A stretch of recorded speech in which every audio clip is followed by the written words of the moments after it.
نحمدہ ونصلی علی رسولہ الکریم اما بعد فاعوذ باللہ من الشیطان الرجیم بسم اللہ الرحمن الرحیم۔ معزز سامعین، حضرت محمد صلی اللہ علیہ وسلم ایک ایسی عظیم ہستی ہے جن کے احسانات کو گننا چاہو تو شمار ہی نہ کر پاؤ۔ کائنات میں کوئی حصہ ایسا نظر نہ آئے گا جس میں محسن انسانیت کی روشنی نہ جھلک رہی ہو۔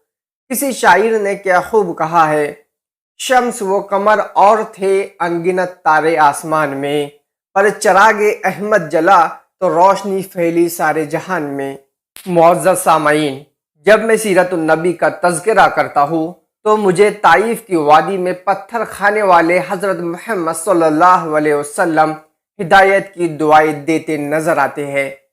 جب میں سیرت النبی کے موضوع پر لب کشائی کرتا ہوں تو مجھے مکہ میں عام معافی کا اعلان کرنے والے رحمت للعالمین نظر آتے ہیں۔ جب میں سیرت النبی کی بات کرتا ہوں تو مجھے حضرت بی بی آمینہ کے لال بھوک اور پیاس کو برداشت کرتے نظر آتے ہیں۔ کس شان سے اللہ نے اتارے ہیں محمد، ہر دور میں ہر شخص کو پیارے ہیں محمد۔ جناب صدر حضرت محمد صلی اللہ علیہ وسلم کردار کی اعلیٰ مثال تھے۔ حضرت محمد صلی اللہ علیہ وسلم رحمت للعالمین تھے۔ حضرت محمد صلی اللہ علیہ وسلم قرآن کی عملی تفسیر تھے۔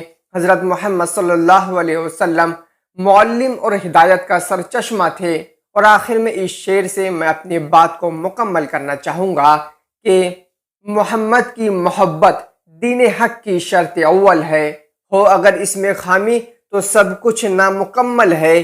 کہ محمد سے وفا تو نے تو ہم تیرے ہے، یہ جہاں چیز ہے کیا لوح و قلم تیرے ہے، یہ جہاں چیز ہے کیا لوح و قلم تیرے ہے۔